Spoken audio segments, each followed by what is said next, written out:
செம்ம பசி, நம்மளால வேற சாப்பிட மாட்டாங்க எல்லாம் சொன்னாங்க. அவர் சாப்பிட மாட்டார், நம்மளையும் சாப்பிட வைக்க மாட்டேங்கிறாரு. எனக்கு அவ்வளோ பசி, என்னடா இது அப்படின்னு சொல்லி உட்காந்துட்டே இருக்கும்போது அப்பதான் பார்த்தா இவங்கெல்லாம் அந்த கோபால் சார் இவங்க எல்லாருமே உட்காந்து அந்த அந்த கல்யாணத்துல அன்னைக்கு அந்த பாய் வீட்டு கல்யாணத்துல சிக்கன் பிரியாணி செம்மையா இருந்தது, மட்டன் இந்த மாதிரிலாம் உட்காந்து பேசுறது காதுல வந்து நமக்கு எச்சி ஊடும். அப்ப ப்ரோ என்ன சொல்றாரு, ப்ரோ அந்த சீன் பார்க்கும்போது நீங்க வந்து அந்த டைலாக் பேசி முடிச்சுட்டு த்ரோட்டு போய் முழுங்குனீங்க, அது அந்த மாதிரி பண்ணாதீங்க ப்ரோ அப்படின்னு சொல்றாரு. அப்படியா, சரி சரி ப்ரோ, நான் அதை கட் பண்ணிக்கிறேன், அவாய்ட் பண்ணிக்கிறேன், மேபி ஒரு ஏதோ நமக்கு அது பழகிருக்கும், அதை கட் பண்ணிக்கிறேன், ட்ரை பண்ணுறேன்.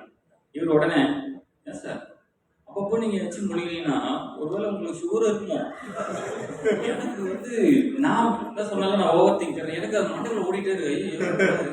இப்போ உடனே இவர்கிட்ட லீவு கேட்டு நம்ம உடனே ஹாஸ்பிட்டல் போயிடலாமா, போய் ஏதாவது நம்ம டெஸ்ட் எதாவது பண்ணி பார்த்துக்கணுமா, என்ன சார் சொன்னாங்க. அவர் 5 நிமிஷம் அவரே பார்க்குறேன், எனக்கு மண்டை ஒரு மாதிரி கையில ஸ்வெட்ட ஆரம்பிச்சிச்சு, ஒரு மாதிரி இருக்குமோ அப்படின்ட்டு. அது மட்டும் இல்லை, அடுத்தது ஒரு தடவை என்ன ஆச்சுன்னா, ஒரு ஸ்டன் சீக்வன்ஸு ரொம்ப நேரம் ட்ரையல் பண்ணி கரெக்டாக குறிப்பாத்து என்னை தரையில் இறக்கிட்டாங்க. அது வேற விஷயம். பெட்டில் இறக்கவும் நான் ரொம்ப கான்ஃபிடென்ட்டாக இருக்கேன். அப்படி இழுத்து பார்த்து தூக்கி தரையில் இறக்கி விட்டாங்க. அந்த பெயின் எனக்கு கிட்டத்தட்ட ஒரு வாரமாக இருக்கு. ஏன்னா அவ்வளோ ஹைட்லேருந்து விழுந்தேன் நான் கீழே.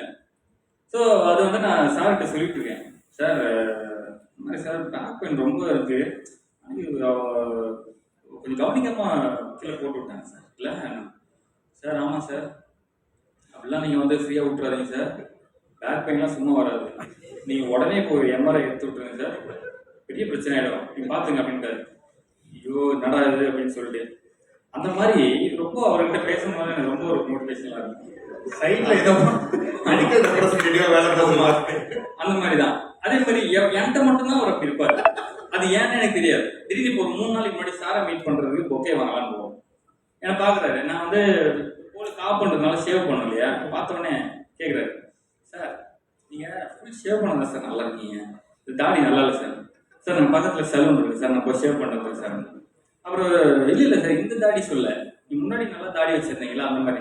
சார் நான் போயிட்டு ஒரு வாரம் கழிச்சு வரேன் சார். உங்களுக்கு என்ன சார் பிரச்சனை, என்னை பார்த்தாலே உங்களுக்கு என்ன தோணுது, ஏதாவது உங்களுக்கு சொல்லணும் தோணுதாங்க. அப்போதான் அப்படியே பார்த்துட்டு அந்த மாதிரி ஒரு ஃபன்னான ஒரு இதுதான். ஸோ இந்த டீமில் நிறைய ஒரு ஹாப்பியான மூமெண்ட்ஸ் எல்லாம் சூப்பராக இருக்குது.